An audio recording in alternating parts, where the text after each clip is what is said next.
Good Friday, everyone. Our USA mortgage level of concern shows level 0 again today.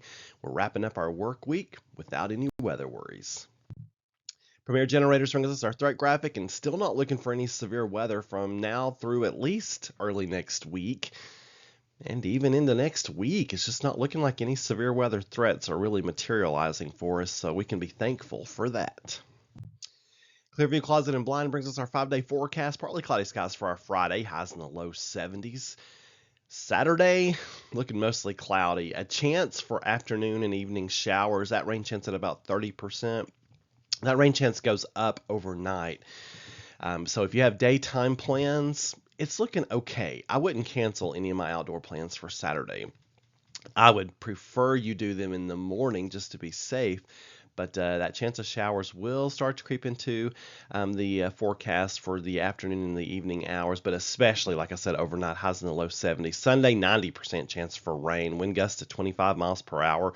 Those winds will begin picking up Saturday evening into the overnight hours, but they really kind of maximize on Sunday. So a windy, rainy Sunday, that is for sure, highs in the mid 60s.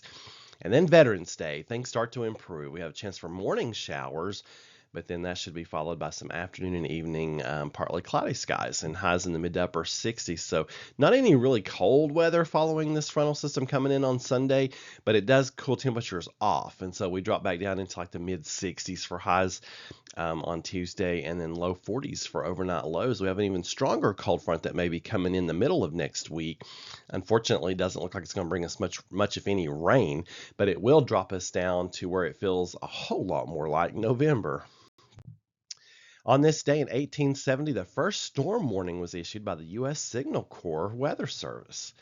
Come a long way since then. 1953, residents of New York City suffered through 10 days of smog, resulting in 200 deaths. But thanks to regulations and restrictions and whatnot that have been put in place, we no longer see such days as we did back then. M&M's Meteorology. Warm elections. Continue wrapping up our election day weather week. State emergency laws enable some officials to delay an election or modify voting procedures in the event of a catastrophe such as severe floods or terrorist attacks.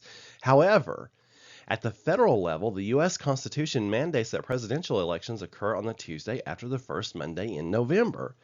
That means if a large earthquake or any major weather event for that matter hits, say, Southern California on election day and prevents people from hitting the polls, their votes may not count. So that's one reason why people push the early voting, to get out there and get your vote in while you can, because if something should happen on election day, you may not get to vote. Interesting stuff, right?